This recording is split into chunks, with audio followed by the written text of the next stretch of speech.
బ్రతుకు కాలం అంతా కూడా మనుషులు కష్టపడాలి అని దేవుడే నియమించడం అంటే ఏర్పాటు చేయడం.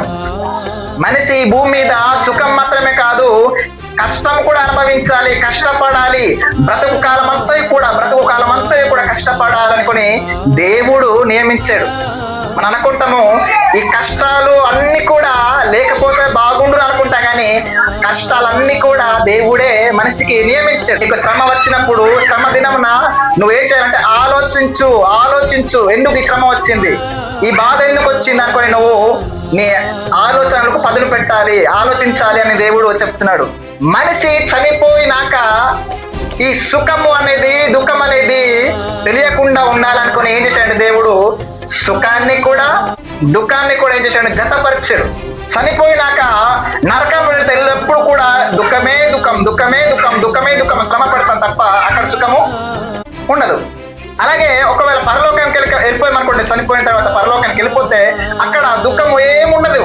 శ్రమలు, బాధలు, ఇబ్బందులు, అసలు ఆ రోగాలు ఇటువంటివి ఏమి మన దగ్గరికి రావు. అక్కడ ఎల్లప్పుడు కూడా సుఖపడతాం. అంటే పరలోకం ఎల్లప్పుడు కూడా సుఖమే ఉంటది, నరకం ఎల్లప్పుడు కూడా దుఃఖమే ఉంటది.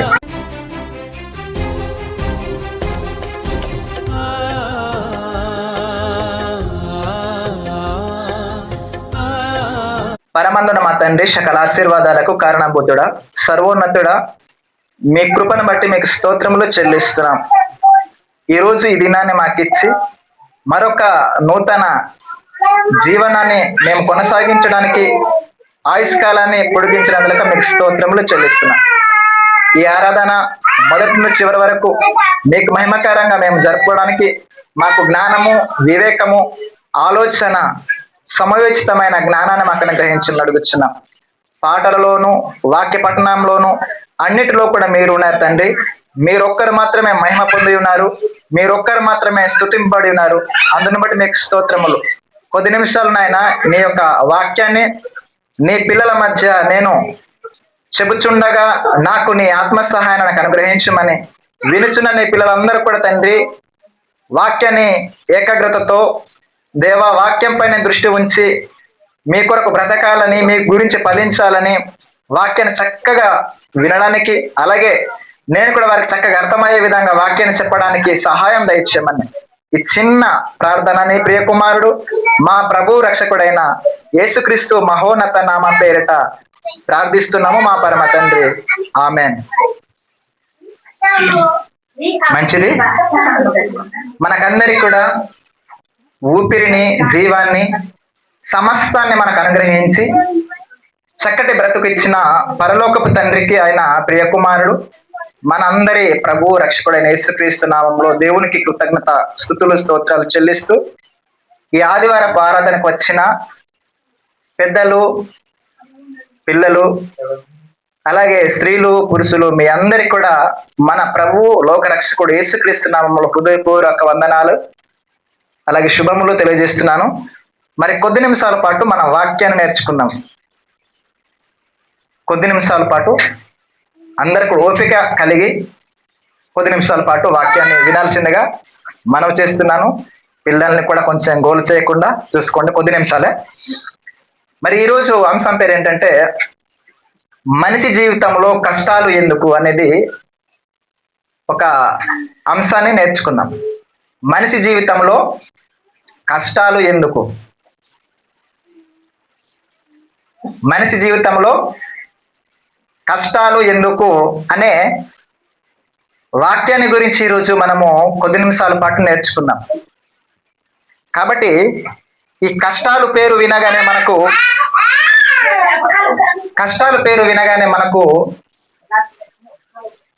అదో విధంగా మనం ఫీల్ అవుతుంటాం. కష్టం అనే ఆ మాట వింటుంటేనే మనం ఏంటంటే కష్టాలు నా జీవితంలో రాకూడదు, ఏ ఇబ్బందులు నా జీవితం రాకూడదు, నేను శ్రమ పడకూడదు, నేను ఈ భూమి మీద సుఖంగా, సంతోషంగా కలకాలం బ్రతకాలి అని మనం అందరం కూడా కోరుకుంటుంటాం. అయితే అలా కోరుకున్నప్పటికీ కష్టాలు అవే కోరుకుని వస్తుంటాయి.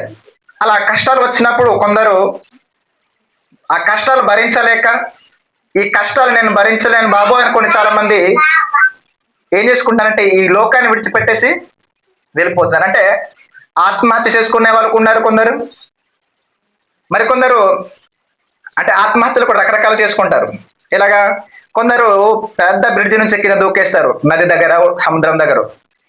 మరికొందరు పైన అలా చూస్తారు, అటుకు పైన ఎక్కడో ఒక స్తంభం దగ్గర ఇక్కడ లేదంటే ఒక చెట్టు దారి వెళ్ళేసి ఉరేసుకొని చచ్చిపోతుంటారు.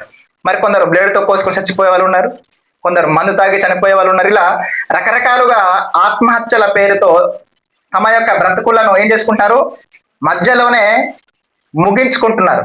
కాబట్టి అసలు మనిషి జీవితంలో, మనిషి బ్రతుకులో కష్టాలు ఎందుకు వస్తున్నాయి అనేది మనము బైబిల్ గ్రంథం నుంచి ఆలోచిద్దాం. కష్టాలు అంటే సహజంగా అందరికీ వస్తాయి, మనుషులకు మాత్రమే కాదు, జంతువులకు కూడా కష్టాలు అనేటివి తప్పదు ఈ భూమి మీద. కానీ అసలు ఈ కష్టాలు ఎలా వస్తున్నాయి, ఎవరిచ్చారు, ఎందుకు వస్తున్నాయి అనేది కొద్ది నిమిషాలు మనము నేర్చుకుందాం. అందరికి కూడా చాలా అలర్ట్గా ఉండండి. నేను కొన్ని ప్రశ్నలు అడుగుతాను, మీరు సమాధానం కూడా చెప్పాలి. పెద్ద పెద్ద ప్రశ్నలే కాదు, చిన్న చిన్నవే. కాబట్టి మీరందరూ కూడా చాలా ఉత్సాహంగా ఉండాలి. వాక్యం చెప్పేటప్పుడు మీరందరూ కూడా చక్కగా వాక్యాన్ని వినాలి. మంచిది. అయితే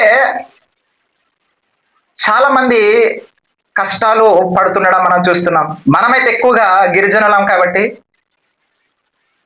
చాలా కష్టపడాల్సిన పరిస్థితి వస్తుంది. మనకిప్పుడు కాస్త కొంచెం కష్టము చాలా తేలికైంది, కానీ మన యొక్క తల్లిదండ్రుల యొక్క స్థితిగతులు చూడండి. అప్పుడు ఎలా ఉండేదంటే కుంచెడు లేదంటే ఒక కేజీ కోసమో, కేజీ బియ్యం కోసమో, లేదంటే కుంచెడు బియ్యం కోసమో వాళ్ళు ఊరు నుండి, అంటే నివాసం ఉంటున్న ఊరు నుండి సుమారుగా 5, 6, 7, 8, 10 కిలోమీటర్ల దూరం వరకు వెళ్ళి పని చేసుకుంటూ వాళ్ళు చాలా నిజంగానే కొంచెం చిన్న జావ చేసుకొని తాగేసి వాటితోనే సాయంకాలం వరకు పని చేసుకుంటూ వాళ్ళు ఇచ్చిన ఆ ఆహార వస్తువులు తీసుకొచ్చి ఇంట్లో వండించే పరిస్థితి అనమాట. మనకు తెలుసు అప్పుడు నేను కూడా గుర్తుంది ఏంటంటే, జీరు చెట్టు ఉన్నాయి కదా, అందులో ఉన్న గుజ్జును అంబాలు చేసి టోప చేసి వాటిని ఆహారంగా తినేవాళ్ళు. అందులో అంబాలు తాగింది నాకు చిన్నప్పుడు కొంచెం గుర్తుంది. నాకు అంబాలు తాగింది మా ఊర్లో కొంచెం గుర్తుంది, కొంచెం అది గుర్తుంది అంతే. తర్వాత ఎక్కువ మనకి ఏంటంటే టెంకలు ఉంటాయి కదా, మనం టెంకలు, వాటితో రొట్టెలు చేసుకునేవాళ్ళు, వాటితో అలాగే అంబలు చేసుకునేవాళ్ళు, ఇలా రకరకాల తోప, ఇలా రకరకాలుగా ఆహారాన్ని తయారు చేసుకునేవాళ్ళు. అప్పుడు ఏటి ఉండేవాటి, అప్పుడు దుంపలు ఎక్కువగా తినేవాళ్ళం. కానీ ఆ దుంపలు ఆరోగ్యానికి చాలా మంచిది, కానీ ఆ దుంపలు మనం ఇప్పుడు తినడం మానేసాం. మనకు ఇప్పుడు అన్ని కూడా అవైలబుల్గా ఉంటాయి, మనకు అందుబాటులో ఉన్నాయి, కానీ ఆ దుంపలు మనం తవ్వడానికి మనం బద్దకిస్తున్నాం. సంతలో రకరకాలన్నీ కొన్ని కొనుక్కుంటున్నాం, కానీ అవన్నీ కూడా మందులతో తయారు చేసినవి. దుంపలైతే అందులో ఎవరు కూడా మందులు వాడినవి కావవి, కానీ మనం వాటిని వదిలేస్తున్నాం. ఇలా చాలా కష్టాలు పడి బ్రతకాలి, ఈ బ్రతుకులు కొనసాగించాలనుకుని మన యొక్క పూర్వీకులు, మన యొక్క పితరులు, మన యొక్క తల్లిదండ్రులు, మన యొక్క తాత ముత్తాతలు చాలా కష్టపడి బ్రతికిన సందర్భాలు ఉన్నాయి. అయితే ప్రియులారా, మీరు అనుకోవచ్చు ధనవంతులకు కష్టాలే ఉండవు అని మీరు అనుకోవచ్చు, కానీ ధనవంతులకైనా పేదవారికైనా ఈ భూమి మీద కష్టాలు అనేటివి తప్పకుండా సంభవిస్తాయి, కష్టాలు అనేటివి తప్పకుండా వస్తాయి. ఒక మాట చూద్దాం ఒకసారి. ప్రసంగ గ్రంథం ఇందాక చదువుకున్నాం కదా, ప్రసంగ గ్రంథం 8:15. ప్రసంగి గ్రంథం 8:15. బ్రతికి కష్టపడవలనని అక్కడ నుంచి చదువుదాం ఒకసారి. ప్రసంగి గ్రంథము 8:15. బ్రతికి కష్టపడవలనని దేవుడు వారికి నియమించిన కాలమంతయు ఇదే వారికి తోడుగానున్నది. దేవునికి మహిమ కలుగుగాక. ప్రియులారా చూడండి, ఇక్కడ ఏమంటున్నా అంటే, బ్రతికి కష్టపడవలనని దేవుడు వారికి నియమించిన కాలమంతయు, అంటే బ్రతికి కష్టపడాలి అని దేవుడు ఏం చేశాడంటే కాలాన్ని నియమించి, బ్రతుకు కాలమంతా కూడా మనుషులు కష్టపడాలి అని దేవుడే నియమించడం అంటే ఏర్పాటు చేయడం. మనిషి ఈ భూమి మీద సుఖం మాత్రమే కాదు, కష్టం కూడా అనుభవించాలి, కష్టపడాలి. బ్రతుకు కాలం అంతా కూడా కష్టపడాలనుకుని దేవుడు నియమించాడు. మనం అనుకుంటాము ఈ కష్టాలు అన్ని కూడా లేకపోతే బాగుండు అనుకుంటా, కానీ కష్టాలన్నీ కూడా దేవుడే మనిషికి నియమించాడు. అంటే దేవుడే ఈ కష్టాలన్నీ కూడా ఉండాలి, కష్టం కూడా ఉండాలి అనుకునే దేవుడు ఈ కష్టాన్ని కూడా పెట్టాడు. దేవుడు ప్రతి మనిషి జీవితంలో కూడా కష్టాలు తప్పవు. మీరు నాకే ఇన్ని కష్టాలేంటి, నాకి ఇన్ని బాధలేంటి, నాకి ఇన్ని శ్రమలేంటి, నాకి ఇన్ని రోగాలేంటి అని అనుకోవచ్చు కొందరు తమలో తాము. కానీ ప్రతి మనిషికి కూడా, ప్రతి ఒక్కరు కూడా, అది పేదవాడైనా సరే, సామాన్యమైన రైతు అయినా సరే, లేదంటే కూలివాడైనా సరే, ఎవడైనా సరే, ఈ భూమి మీద బ్రతుకుతున్న ప్రతి మనిషికి కూడా కష్టపడాలి, కష్టం అనుభవిస్తున్నారు. అది ఎలాగా చెప్పమంటారా? మీకు ఎంతమంది తెలుసు ముఖేష్ అంబానీ తెలియదా? ముఖేష్ అంబానీ అని అనిల్ అంబానీ అని ఇద్దరు అన్నదమ్ములు ఉంటారు, వినాలందరూ కూడా. ముఖేష్ అంబానీ అని అనిల్ అంబానీ అని ఇద్దరు ఒకే తండ్రికి పుట్టిన కుమారులు. అందులో ముఖేష్ అంబానీ కొడుకు అనంత్ అంబానీ, ముఖేష్ అంబానీ కొడుకు అనంత్ అంబానీ. వీళ్ళ పేర్ల మీద చెప్తున్నానంటే, వీళ్ళు ప్రపంచంలోనే ధనికుల లిస్టులో కోట్లాధికారులు ఉన్నారు కదా, కోట్లు, కొన్ని వందల వేల కోట్లు ఉన్నాయి వీళ్ళకి. మనకైతే కనీసం మనకు కోటు ఉందా? కోటు అసలు మన జీవితం చూసామా? ₹1 కోటి ఏంటి, లక్షలే చాలా అరుదుగా చూస్తుంటాం. లక్షలే చాలా అరుదుగా ఉంటాయి. ఉండే వాళ్ళకైతే కొన్ని లక్షలు ఉండొచ్చు కొందరికి, కానీ ఎక్కువగా గిరిజన ప్రాంతంలో చాలా తక్కువ మంది ఉంటాయి. లక్షలు ఉంటాయి, ఒక 2 లక్షలు, 3 లక్షలు, 4 లక్షలు, 5 లక్షల నుంచి. అయితే లక్షల కోట్ల ఆస్తి ఉన్నవారే ఈ యొక్క ముఖేష్ అంబానీ. ఈ ముఖేష్ అంబానీ కొడుకు పేరు ఏం పేరంటే అనంత్ అంబానీ. పోయిన సంవత్సరం పెళ్ళయిందండి, వినాలందరూ కూడా. అనంత్ అంబానీకి పోయిన సంవత్సరం పెళ్ళయింది. పోయిన సంవత్సరం, గత సంవత్సరం, ఇంకో ముందు సంవత్సరం అనుకుంటాను పెళ్ళయింది. ఎన్ని వందల కోట్లు తెలుసా అండి? 5,000 కోట్లతో పెళ్ళయింది. ఎన్ని కోట్లు? 5,000 కోట్లు. అంటే ఇంకా అమ్మ బాబు, మనం పెళ్లి చేస్తుంటాం మన పిల్లలకి కానీ, మన బంధువులు కానీ. ఎప్పుడైనా ₹1,00,00,000 ఎవరైనా చేసేది మన ప్రాంతంలో? లక్షలతో చేసి ఉండొచ్చు, కొన్ని లక్షలతో, కానీ కోటితో కూడా మనం చేయలేదు. కానీ 500 కోట్లు అయింది. 500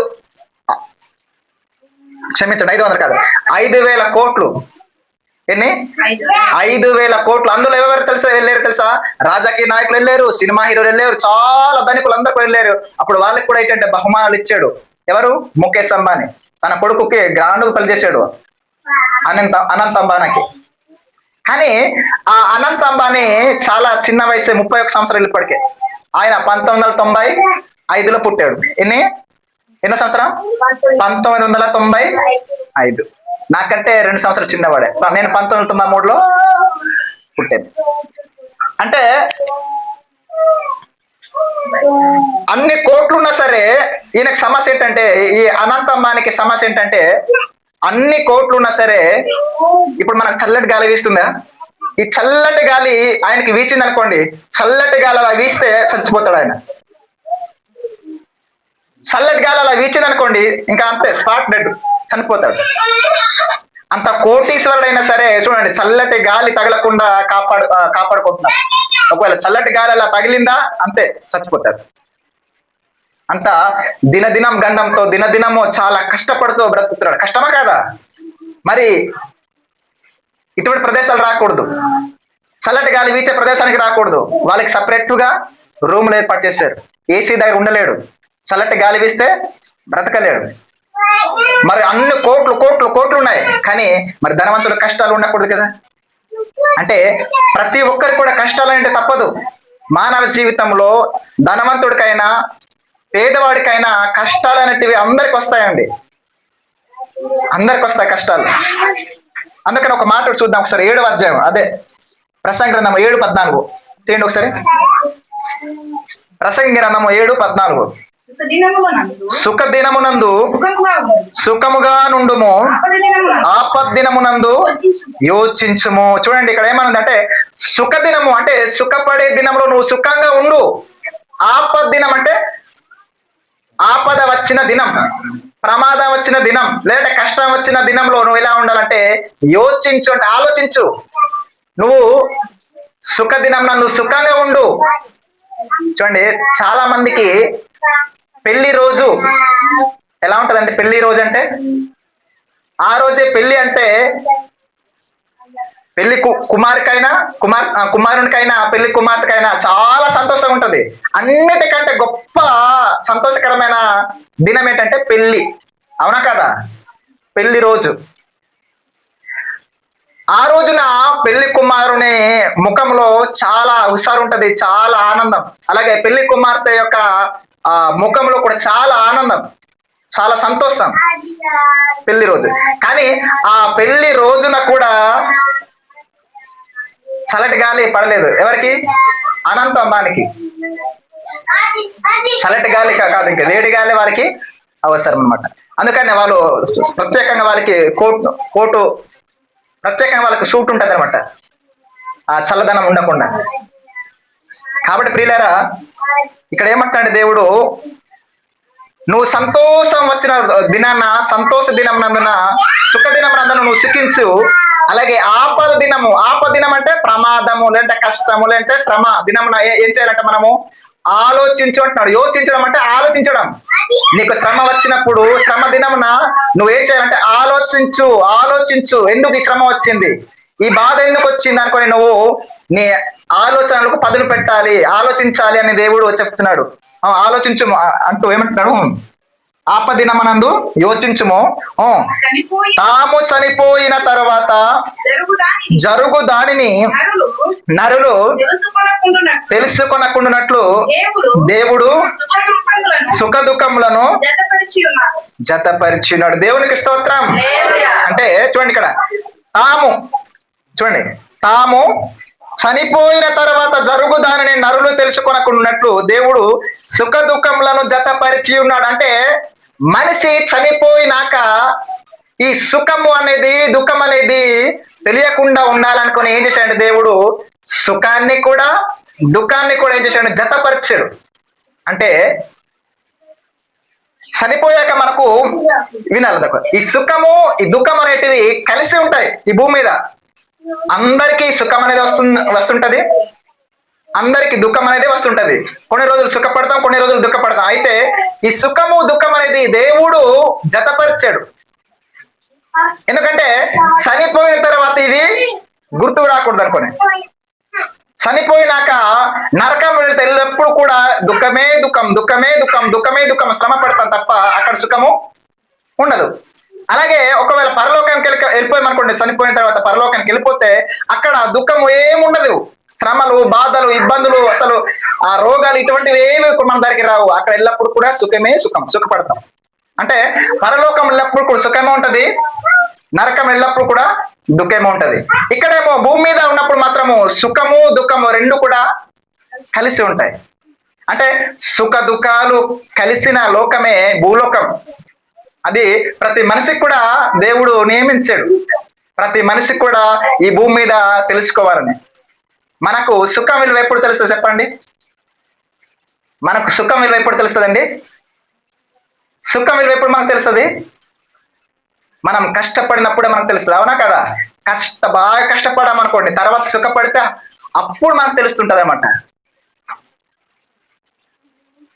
కాబట్టి ప్రియులారా, ఈ భూమి మీద మనము దేవుని కోసము కష్టపడితే పరలోకములు మనకు ఎల్లప్పుడూ కూడా శాశ్వత కాలం, 60, 70, 80, 100 కాదు, కలకాలం, ఇంకా ముగింపు లేని జీవితంలో అక్కడ సుఖము ఉంటది. కాబట్టి ఈ భూమి మీద ప్రతి ఒక్కరికి కూడా తెలుసుకోవాలి, ఈ భూమి మీద మాత్రమే సుఖపడాలి, కష్టపడాలనుకుని దేవుడు నియమించాడు. కష్ట సుఖాలను దేవుడు జతపరిచాడు. అంటే కష్టం అనేది ఒక చక్రం అయితే, సుఖం అనేది చక్రం. అంటే బైకుకి ఎలాగైతే 2 చక్రాలు ఉంటాయో అలాగనమాట దేవుడు పెట్టాడు.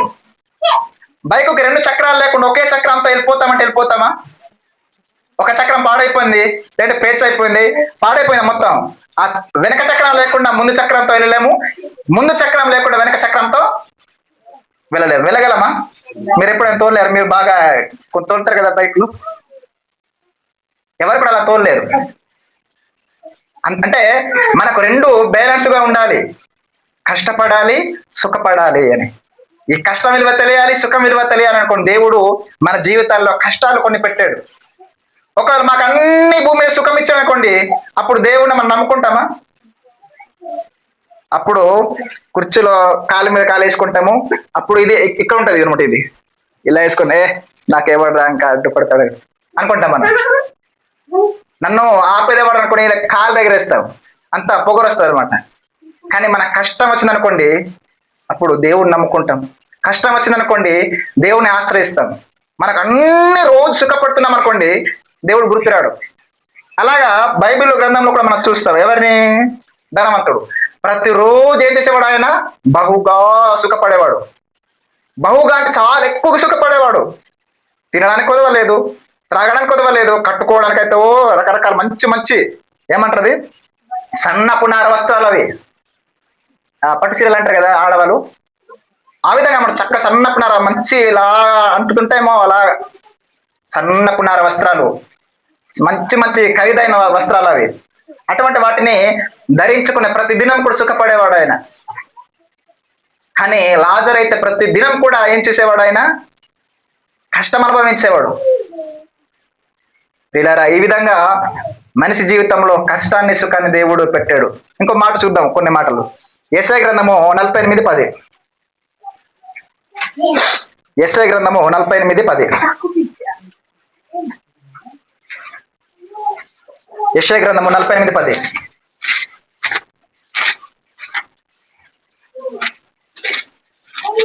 యెషయా గ్రంథము 48వ అధ్యాయం 10వ వచనం. నేను నిన్ను పుట్టము వేసి తిని వెండిని వేసినట్లు కాదు, ఇబ్బంది కొలిమిలో నిన్ను పరీక్షించి తిని. దేవుని స్తోత్రం. అందరు కూడా వినండి, చూడండి. ఇక్కడ ఏమైనా ఇక్కడ రాయబడింది అంటే, నేను నిన్ను పుట్టము వేసి తిని వెండిని వేసినట్లు కాదు. మీరు ఆడవాళ్ళకి బాగా తెలుసు కదా, వెండిని కానీ బంగారాన్ని కానీ ఏం చేస్తుంటారండి? పుట్టం వేస్తుంటారు. మీరు ఎప్పుడైనా తీసుకెళ్లారా? ఏమంటారు వాళ్ళని పుట్టం వేసేవాళ్ళని? సారబా, అలాంటి వారి దగ్గర తీసుకెళ్తుంటారు. ఆ యొక్క వెండి కావచ్చు, బంగారం కావచ్చు, ఏం చేస్తారంటే పుట్టం వేస్తుంటారు. ఎలాగా? అగ్నితో కాలుస్తుంటారు. అది డూప్లికేట్ అయితే మొత్తం కరిగిపోద్ది. ఒరిజినల్ అయితే చక్క మెరుస్తుంటారు మంచిగా. అంటే దేవుడు మనల్ని ఎలా పుట్టం వేస్తున్నాడు? వెండిని వేసినట్లు కాదు. ఒకరు వెండిని వేసినట్లు మన పుట్టం వేసిననుకోండి, మన శరీరం ఏమైపోద్ది? ఏమైపోద్ది? కాలి బూడిదైపోద్ది. అప్పుడు మనం ఇంకా ప్రాణాలతో ఉండం. కానీ వెండిని వేసినట్లు కాదు. ఎలా వేసేట పుట్టము? ఇబ్బంది కొలిమిలో నిన్ను పరీక్షించాడు. అంటే ఇబ్బంది అనే కొలిమిలో ఏం చేస్తున్నాడు? పరీక్ష చేస్తున్నాడు దేవుడు. ఎలాగా? ఇబ్బంది కొలిమిలు, ఇబ్బందులు. మన యొక్క జీవితంలో ఎన్నో ఇబ్బందులు మనకు బాగా ఈ మధ్య అవుతుంది కదా. అయ్యో ఇల్లు కట్టుకున్నాను, పేర్లు అయితే వచ్చింది పిఎం జనమన్ ద్వారా, ఆయన ఎంత 2,39,000 అన్నారు, ఇప్పటికే ఆగిపోయింది, ఎలా కట్టుకోవాలి, ఏంటి, ఎక్కడ తీసుకురావాలని అనుకుంటాం మనం. అలా అనుకునే మొన్న డిమాండ్ చేశారు కదా, మరి మాకు కేటాయించినవి, మరి మిగతా బకాయింపులు అన్ని కూడా మాకు మరలా ఇవ్వాలి అనుకొని మన గిరిజన సంఘాలు, గిరిజన వాళ్ళు డిమాండ్ చేశారు. అవునా కదా? అంటే ఎంత బాధ ఉంటుందో, ఎంత ఇబ్బందులు పడతామో తెలుసు కదా. ఇల్లు కట్టుకోవాలంటే చాలా కష్టం. చాలా మంది అంటుంటారు, ఏమని? పెళ్లి చేసి చూడు, ఇల్లు కట్టి చూడు అంటుంటారు. పెళ్లి సింపుల్లే, అవునా కదా? మనకు తెలిసింది ఇప్పుడు ఇల్లు కట్టుకోవడం చాలా కష్టాలు బాబు అనుకోండి. అది ప్రభుత్వం సహాయం చేస్తుంది కాబట్టి ఎంతో కొంత అలా కట్టుకుంటున్నాం. ఒకవేళ మన సొంతతో అలా కట్టుకుంటామా? ప్రభుత్వం ఎంతో కొంత మనకు చేయూతనిచ్చి కట్టుకోవడానికి కూడా చెప్పింది కాబట్టి మనం కట్టుకుంటాం. కానీ ఇల్లు కట్టడం చాలా కష్టం అండి నిజంగానే. పెళ్ళై సింపుల్ చేసిస్తాం. ఏముంది, ఇరుగు పొరుగు వాళ్ళందరినీ పిలిపించి అదే డబ్బులు అడిగేసి ఎంతో కొంత చక్కగా బిర్యానీ లేకపోతే కోళ్ళు కోసిస్తే అంతే, పెళ్ళి అయిపోయినట్టే, తాళి కట్టిస్తాం. కానీ అలా కాదు, ఇల్లు అలా కాదు. ఇల్లు చాలా కష్టపడాలి. పెళ్ళి 1 రోజు అయిపోద్ది, 1 రోజు 2 రోజులు ఇంకా పనులు చేస్తూ అయిపోద్ది. ఇలా చాలా ఇబ్బందులు పడుతున్నాం మన యొక్క బ్రతుకును కొనసాగించడానికి. అయితే ఇబ్బంది కొలిమిలో దేవుడు ప్రతి మనిషిని కూడా పరీక్షిస్తున్నాడు. ఇబ్బందులు కలగజేస్తూ మనల్ని పరీక్షిస్తున్నాడు. నా కుమార్తె నా కుమారుడు నా వైపు తిరుగుతారా లేదా, నా మాట వింటారా లేదా అనుకుని పరీక్షిస్తున్నాడు. ఇబ్బందులు మనకి ఇస్తూ, కానీ ఆ ఇబ్బందులు ఎందుకు వస్తున్నాయో మనకు గుర్తు రావట్లేదు. మనకందరు తెలుసు కదా, భక్తుడు యోబు గారు చాలా ఆస్తి కలిగిన వాడు. కానీ తన జీవితంలో ఏం జరిగింది? కుమార్తెలు, ఇంకా ఏంటి, పశువులు, ఒంటెలు, గాడిదలు, ఇలా అన్ని కూడా ఏమైపోయిందంటే మొత్తం నాశనం చేసాడు దేవుడు. ఎందుకు? పరీక్ష పెడుతున్నాడు. ఈ యొక్క సువర్ణంలాగా ఈయన మెరుస్తాడా లేకపోతే మెరవడా అన్నట్టుగా ఏం చేస్తున్నాడంటే దేవుడు పరీక్ష చేశాడు. అపవాదేమో పర్మిషన్ అడిగింది, నువ్వు అతనికి చుట్టూ కంచె వేసావు కాబట్టి ఆయన హ్యాపీగా ఉంటున్నాడు, లేకపోతే ఎప్పుడూ దేవుడు లేదు ఎవరు లేదనుకుని విడిచిపెట్టేవాడు అనుకుని అనగానే, సరే నీకు పర్మిషన్ ఇస్తున్నాను, గ్రాంట్ చేస్తున్నాను పర్మిషన్ ఇల్లు నువ్వు అనగానే వచ్చింది అనేకమైన శోధనలు, అనేకమైన ఇబ్బందులు.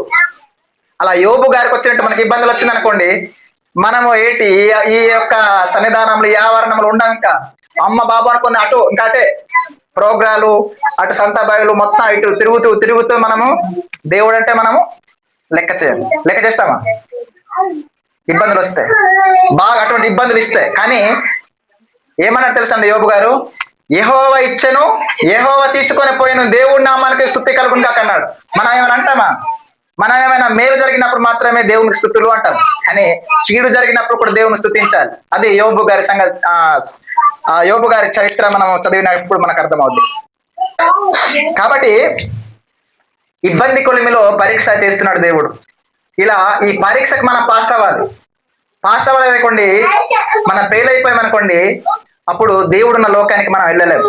కాబట్టి చాలా కష్టాలు భక్తులు కూడా అనుభవించారండి. మనం మాత్రమే కాదు, చాలా మంది భక్తులు కూడా కష్టాలు అనుభవించారు, ఆకలి దప్పులతో ఉన్నారు, ఎన్నో అవమానాలు భరించారు. కానీ వారికి కావాల్సింది ఏంటంటే కష్టం లేని లోకము, ఆ పరలోకానికి వెళ్ళాలనుకొని. మనమందరం ఇప్పుడు సహజంగా ఈ భూమి మీద కోరుకునే కోరిక ఏంటంటే, ఈ భూమి మీద కష్టపడకూడదు, ఏ రోగం రాకూడదు, నేను సుఖంగా ఉండాలి, నా యొక్క కుటుంబం అంతా కూడా బాగుండాలని కోరుకుంటా. కానీ కష్టమే లేని లోకము, ఎల్లప్పుడూ సుఖపడే లోకము, ఆకలి దప్పులు లేని లోకము, అసలు ఏ ఇబ్బందులు లేని లోకము పరలోకము అనేసరికి మనము ఎంత సమర్పడిపోవాలండి. దానికోసమే భక్తులు కష్టపడ్డారు, దానికోసమే భక్తులు శ్రమపడ్డారు. ఇబ్బంది కొలిమిలో దేవుడు పరీక్షలు చేసినా నెగ్గారు. ఈ కష్టాలన్నీ కూడా సనకాలం ఉండేవి అని చెప్పారు. అందుకే పౌలు గారు అంటారు, ఇప్పుడు తీయకనగానే సనికావేశము అంటే సనకాలం ఉండే ఈ యొక్క కష్టము మేము భరిస్తున్నాము అంటాడు కొరింథీ పత్రికలో 2వ పత్రికలో. కాబట్టి ఆ కష్టాలు అనుభవించిన వాళ్ళు ఇది కొంతకాలమే, కొద్ది కాలమే, స్వల్పకాలమే కష్టపడతాము, స్వల్పకాలం చాలా తక్కువ కాలమే కష్టపడతాము, తర్వాత చనిపోయాక కష్టాలు ఉండవు, మాకు ఎల్లప్పుడూ కూడా సంతోషమే ఉంటది, ఎల్లప్పుడూ కూడా సుఖమే ఉంటది అనుకుని ఆ విధంగా బ్రతికెరుపు వెళ్ళారు. ఇంకా కొన్ని మాటలు చూద్దాము. కొరింథీలకు రాసిన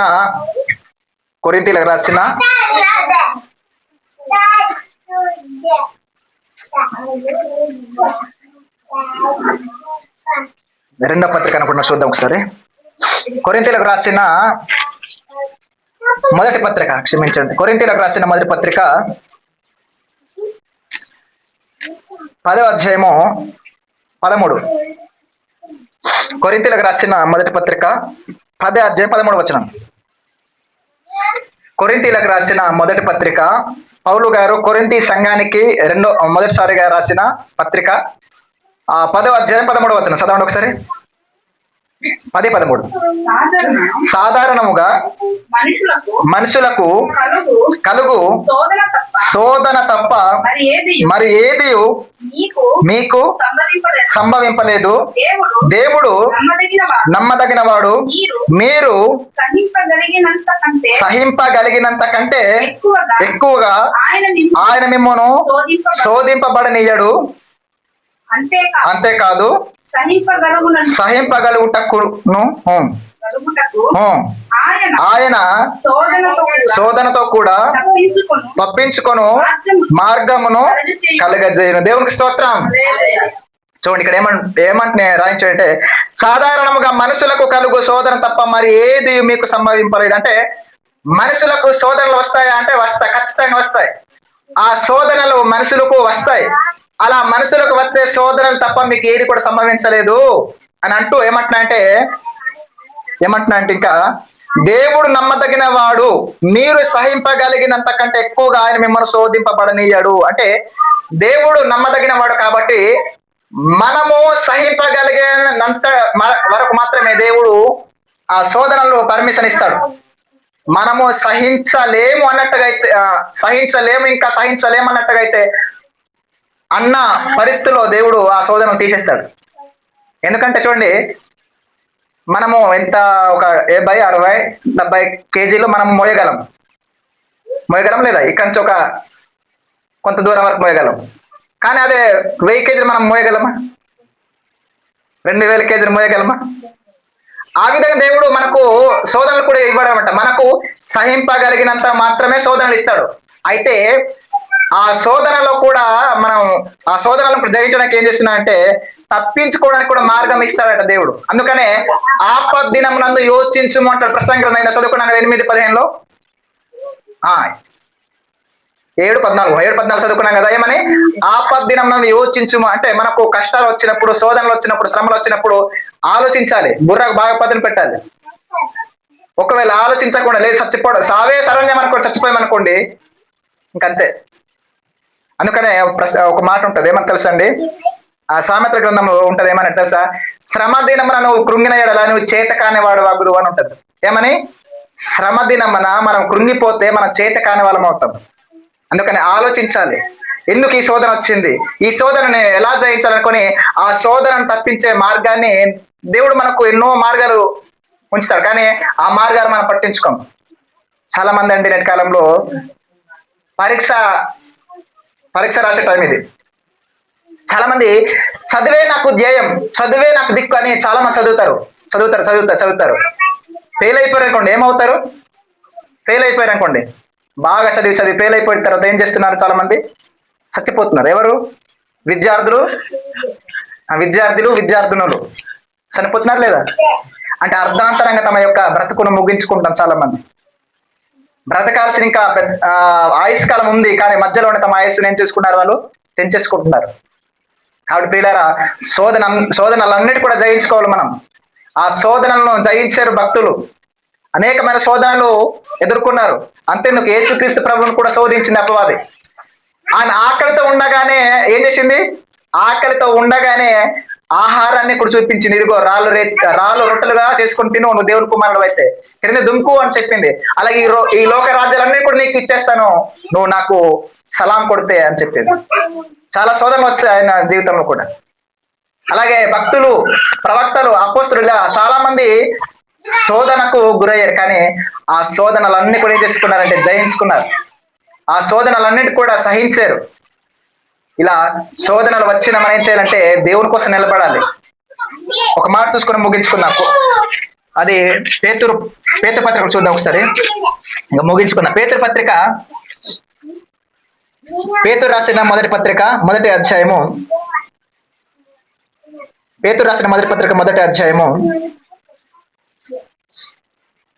7వ వచనం. పేతురు రాసిన మొదటి పత్రిక మొదటి అధ్యాయం 7వ వచనం. పేతురు రాసిన మొదటి పత్రిక మొదటి అధ్యాయం 7వ వచనం.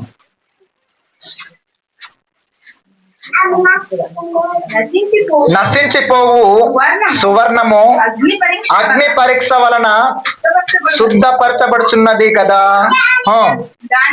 దానికంటే అమూల్యమైన మీ విశ్వాసం పరీక్షకు నిలిచినదై యేసుక్రీస్తు ప్రత్యక్షమైనప్పుడు మీకు మెప్పును మహిమయు ఘనతయు కలుగుటకు కారణమగు. దేవుని స్తోత్రం. చూడండి, సువర్ణం అంటే బంగారం. సువర్ణం బంగారం అంటే బంగారము అగ్ని పరీక్షకు నిలుస్తుంది కదా. అలాగే మీకు కూడా శోధనలు వస్తున్నాయి. సువర్ణం ఎలాగైతే అగ్ని పరీక్ష నిలిచి అది మంచి సువర్ణం అనుకుని ఆ మెప్పు పొందుతుందో మనం దాన్ని మెచ్చుకుంటామో, అలాగే మనకు శోధన వచ్చినప్పుడు, కష్టాలు వచ్చినప్పుడు ఎలాగైతే బంగారాన్ని దేవుడు క్షమించాడు, మనం ఎలాగైతే బంగారాన్ని ఇది మంచిదా కాదనుకుని టెస్ట్ చేస్తామో, అలాగే దేవుడు కూడా ఇతను నా కోసం నిలబడతాడా, నా కోసం నిలబడదా అనుకుని మనల్ని కూడా పరీక్ష పెడుతున్నాడు దేవుడు. ఎన్నో శోధనలు వస్తాయి, అవన్నీ కూడా మనం జయించగలగాలి. శుద్ధమైన సువర్ణం వల్ల, అంటే స్వచ్ఛమైన బంగారంలా మనకు కనబడాలి. డూప్లికేట్ బంగారంలా కాకుండా, డూప్లికేట్ వెండిలా కాకుండా, మనం స్వచ్ఛ సువర్ణం, అచ్చమైన బంగారం లాగా, నాణ్యమైన బంగారం లాగా మనకు కనబడాలి. అనేకమైన శోధనలు ఇవన్నీ కూడా వస్తుంటాయి, కానీ అవన్నీ కూడా పరీక్ష చేయడానికే ఈ కష్టాలు, ఈ శ్రమలు, ఇబ్బందులు, రోగాలు అన్ని కూడా వస్తుంటాయి. అయితే కొందరికి ఏంటంటే భక్తులు బాగా భక్తిగా ఉన్న వారికి కూడా రోగాలు ఎప్పుడు కూడా అలాగే వస్తూనే ఉంటాయి. మనం అనుకుంటాము ఈ రోగాలు ఎందుకు వస్తున్నాయి, నేను దేవునికి భక్తుడిగా ఉన్నాను కదా అని అనుకోవచ్చు. కానీ కొందరు భక్తులు బైబిల్లో ఉన్న భక్తులు కూడా రోగాలు వచ్చి తెలుసండి, ఆ రోగాలతోనే చనిపోయారు, కానీ వాళ్ళు ఎప్పుడు కూడా దేవుడు నిందించలేదు. పౌలు గారికి కూడా బలహీనత ఉంది, ఒక బలహీనత. ఆ బలహీనత వచ్చినప్పటికీ నా కృప నీకు చాలు అంటాడు ప్రభు, నా కృప నీకు చాలును అంటాడు, అంతే. అది తీసివేయమని ప్రార్థన చేస్తాడు, కానీ అది అలాగే ఉండాలనుకుని ప్రభు కోరుకుంటాడు.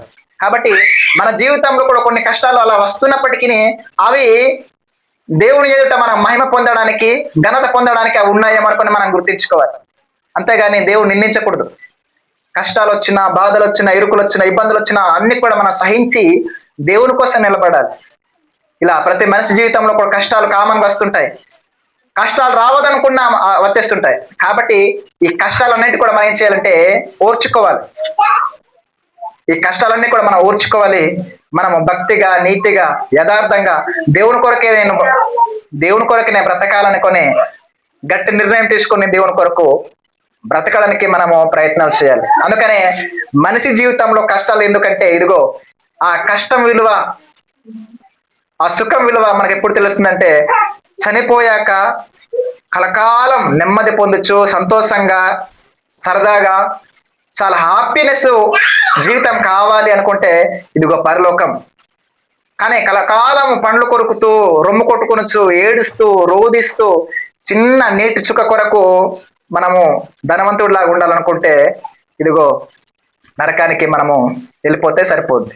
కాబట్టి మనం ఏంటంటే ఇక్కడ రెండు కలిసి ఉంటాయి, రెండు చక్రాలు లాంటివి. సుఖము, దుఃఖం అనేది దేవుడు జతపరిచి ఉంచాడు. ఎందుకంటే ఇవన్నీ కూడా వీటి విలువ తెలియాలనుకోండి. కాబట్టి ఆ విలువ తెలుసుకొని మనం ఏం ఉండాలంటే, నేను కలకాలం బ్రతకాలి, కలకాలం సంతోషంగా ఉండాలంటే పరలోకం కావాలనుకొని మనం కోరుకోవాలి.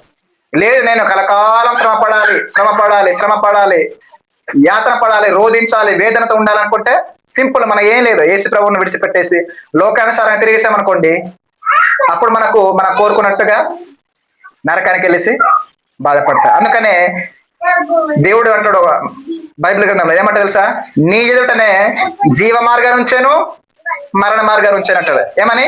జీవ మార్గాన్ని ఉంచాను, మరణ మార్గాన్ని ఉంచాను. ఈ మార్గంలో నడిస్తే, యేసుక్రీస్తు మార్గం నడిస్తే జీవ మార్గం అది. యేసుక్రీస్తు నమ్ముకోకుండా లోకానుసారంగా జీవిస్తుంది మరణ మార్గం. కాబట్టి ఏ మార్గం? జీవ మార్గమా, మరణ మార్గమా? కాబట్టి మనము కష్టాలు వచ్చిందనుకునే దేవుని విడిచిపెట్టకూడదు. కష్టాలు వచ్చిందనుకునే ఎప్పుడు కూడా దేవుని విడిచిపెట్టి మనము లోకానుసారంగా బ్రతకూడదు. కష్టం వచ్చిన, బాధ వచ్చిన, ఇరుకొచ్చిన, ఇబ్బందులు వచ్చిన అన్ని సహించి దేవుని కొరకు మనం బ్రతకాలి. ఏమో ఈ విధంగా చెబుతున్నా, నేను తప్పుకోవచ్చు, చాలా మంది పాస్టర్స్ ఈ మధ్య తప్పిపోతున్నారు. ఎందుకంటే ఇది చాలా కష్టమైన మార్గం. ఇదే మార్గం, ఇది ఇరుకు మార్గం. ఇది చెప్పేసి ప్రవర్తించకపోతే వేస్ట్.